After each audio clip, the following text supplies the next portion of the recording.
What's good, everyone? OJ here. Welcome back to another video. And is Persona 5 Scramble as good as the mainline Persona game? There are some new reviews. The first review, actually, that has came out for the game, and it's gotten a phenomenal score in Famitsu with a 36 out of 40. We've got some new information on the game, gameplay impressions, and the story campaign length as well. This is not the typical Warriors type of game. This isn't even a Warriors game, despite being made by the people who do the Warriors games. Persona 5 Scramble, The Phantom Strikers, is a completely different type of action RPG experience that you would not expect to be as good as it is, based off of my own gameplay that I've played on the Nintendo Switch, because there is a Japanese demo on the PlayStation 4 and the Nintendo Switch at this point, and also going off of some of these bullet points from the Famitsu review of the game. This is a new experience. This is pretty much a straight up sequel to the game that you don't really need to know the original game in order to enjoy and to play. So the issue is coming out on February 27th, 2020 for Famitsu, to where we're gonna get the full details and everything on there. So I wouldn't suggest importing it unless you know Japanese or unless you just don't care and are willing just to get through the game. So let's go ahead and go over it here, guys. The review for Persona 5 Scramble, The Phantom Strikers for the Nintendo Switch and the PlayStation 4, that got 4 9s. What they do in Famitsu is they total up 4 different scores from 4 different reviewers, add them all together, and then whatever it is out of 40, that's what you get, right? Many games don't get that perfect review score, but 4 9s is a really good game. 36 out of 40, easily one of the highest rated games for this year so far in the young year. But even if you compare it to games last year, a lot of games don't get past a 37. So it was right up there with some of the best reviewed games of the year. So let's go over some of these bullet points from the reviewers, and shout outs to Persona Central for providing this information as well. So the story takes around 45 hours to complete.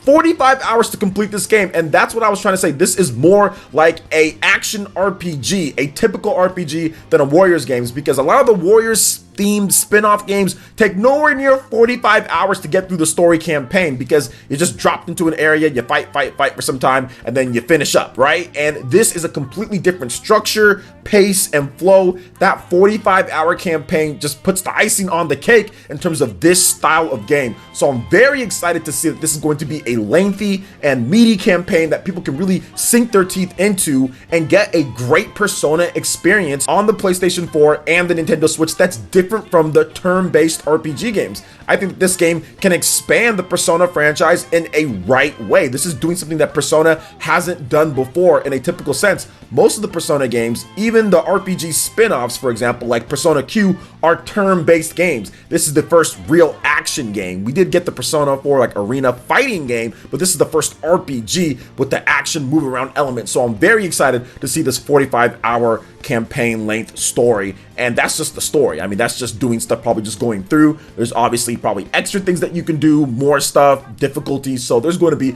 a lot of replay value and a lot of content in this game. Now, they also stated that the story is wonderfully done, and you can really sympathize with the Phantom Thieves as they reunite after a long period apart from each other. The battles feel more like a joint effort like Warriors games do. It's very fun to travel around the country with a substantial story component.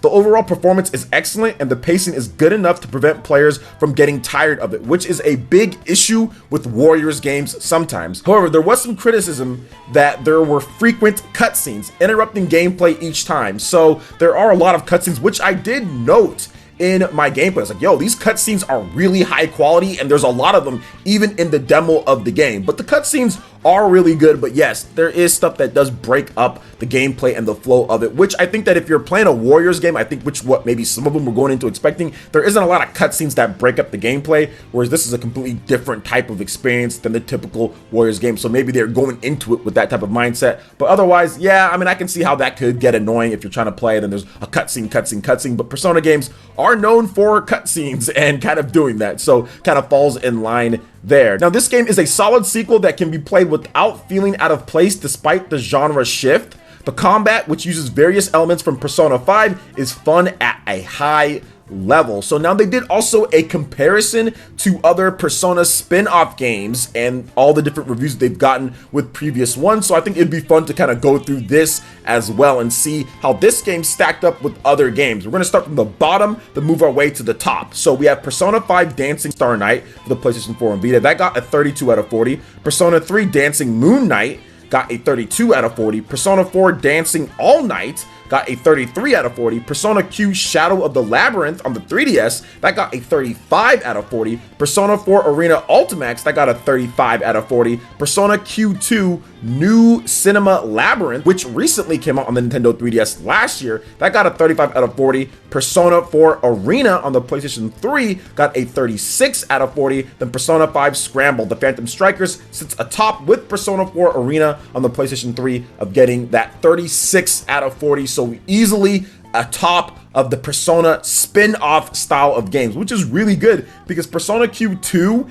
and Persona Q, those are both really good games. I've played the original Persona Q and I thought it was really good, so it's a whole point better than that, which is good. 36 out of 40 is a phenomenal review score. It's a really good review score, and it was the best reviewed game in that week's issue of Famitsu. No other game even came close. The next closest one was a 32 out of 40. You have Under Night in Birth, and then also Katana Kami Way of the Samurai. Both of those got 32 out of 40. So very good for Persona 5 Scramble, the Phantom Strikers on the Nintendo Switch and PlayStation 4. I think fans are going to get a blast out of this. And I somewhat posed this question, like, is this game as good or maybe even better for some than the mainline Persona? And I think for some people, if you like action RPGs more than turn-based RPGs, Persona 5 Scramble, the Phantom Strikers will definitely be a better game for you. If you're into action RPGs more, because some people just don't like the restrictiveness of having to sit still in a game and play turn-based combat. It's the same reason why Final Fantasy moved away from regular turn-based combat and moved into more action gameplay. Same reason why Final Fantasy VII Remake has an action combat system built into it, where you can play kind of the classic system too, but it's really kind of an action RPG built into it, because there's a lot of people that just don't like that traditional turn-based gameplay anymore for a lot of RPGs. Now, it's still out there, right? You have Pokemon, you have other games that do turn-based very well and people are fine with it,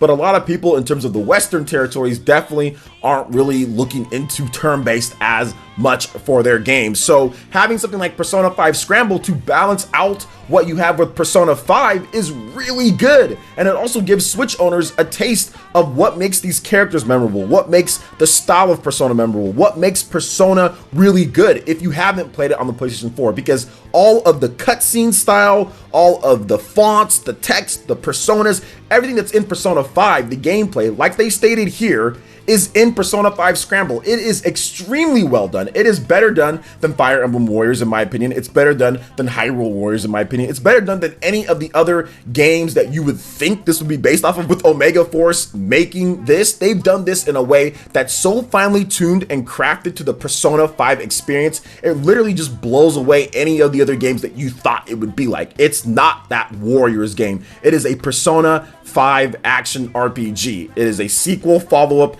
action RPG to Persona 5, which is so good and refreshing to see them with Omega Force take a different approach to what they were going to do and go in a different direction that people really thought that they weren't going to go in. Gamers thought this game was going to suck because it wasn't the normal mainline Persona, and it's actually the complete opposite. This game is really good. There's a lot of content in this game, and people are going to like it when it does come out. If you've played the demo, you should definitely get a Japanese account on your PlayStation 4 or the Nintendo Switch and try it out. You know, you might not be able to understand it because it's in Japanese, but the gameplay is there for you to play, and it is a very solid game. I love it myself. I put a lot of time into the demo, and I think that it's going to do very well on the Nintendo Switch and the PlayStation 4 when it does launch. We do not have a release date for the West just yet because Atlas, but I would guess that we're going to get it maybe 6 months or so afterwards. That's what they usually do with Persona 5. The Royale comes out about 6 months, or even Persona 5, the default, takes about 6 months or so to get it. So I'm guessing that it's going to come later in the year, maybe summer or so for the West. So what do you guys think about this? When it comes to Persona 5 Scramble, the Phantom Strikers getting a 36 out of 40, surprising and delighting reviewers and fans alike. I'd love to hear what you guys have to say in the comment section below. All right, guys, that wraps it up for this video here. Check out the link in the description below. We have Twitter. Go ahead and give us a follow on there for all the latest information on gaming and more. Also, make sure you like, comment, and subscribe to PlayerEssence here, and share the video if you can. Thank you guys so much for watching, and we'll catch you guys for the next one. Peace.